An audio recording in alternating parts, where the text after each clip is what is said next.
Wow. Oh, so how was it? Reunited with her?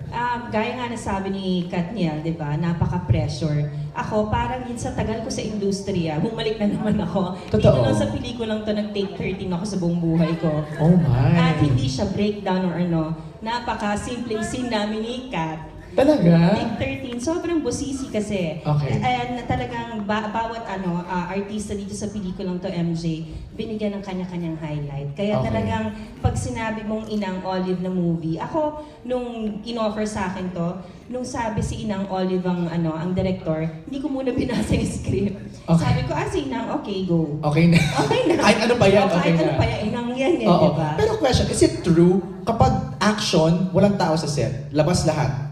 Meron naman yung mga tao natitira naman. Okay. Konti lang. Hindi lang siya as much as dun sa regular when you're filming a movie. Okay. Kasi gusto niya parang wala masyadong distraction. Oo, kasi mahirap lalo na for Danielle and Catherine. Syempre, yung mga scenes sila di ba? Heavy and yung feelings nila for each other kailangan i-rekindle bawat eksena. Mhm. Eh syempre yung physical nila, yung pagod nila na rin emotionally kailangan talagang konti lang yung tao. Okay. Are you kontrabida dito? No. Hindi? Okay. I will never be papatay na ako ng Katniel.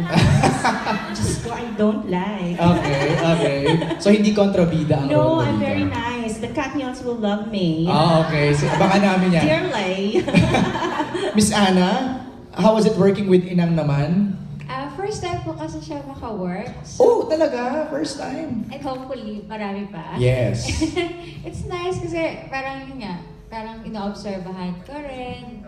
Napakaya nga, mabusisi. Although sa akin, support ko naman, sakto lang naman eh. Mm-mm. So, basta yung happy ako, nakatrabaho ko siya. And of course, kasi kasama ko rin si Mr. Joey Marquez. First time ko rin siya naka-work sa film. So, as asawa, at nakakatawa, tawa lang kami ng tawa. And then, it's so nice to see, syempre, ang Katniel, di ba? Tataka nga ako yung mga pamangkin ko kapag shooting ko or premiere ko, hindi sumasama. Pero dito talaga, push sila. Ganun talaga yung nagigising pa sa umaga. Okay. So, I'm so happy to be part of this project. And of course, syempre, tignan naman natin ang mga cast. Oo. Yeah. Si Joshua, you're very blessed, no? To be part of this movie. Sobra po, sobra. At Ikaw din ba tinutukan ni Inang? Pinukpok ka rin ba ni Inang?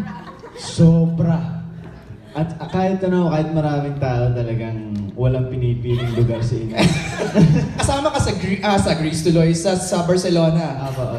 Okay. Tapos, Pero naiintindihan ko naman yun kasi mali naman ho talaga ako sa mga eksena. bakit? Nakailang take ka? Ano eksena to? Share mo. Dali.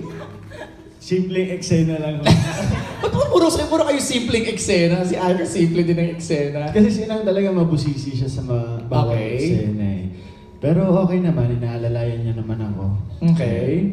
Naging masaya naman. Ilang takes ko naman sa'yo?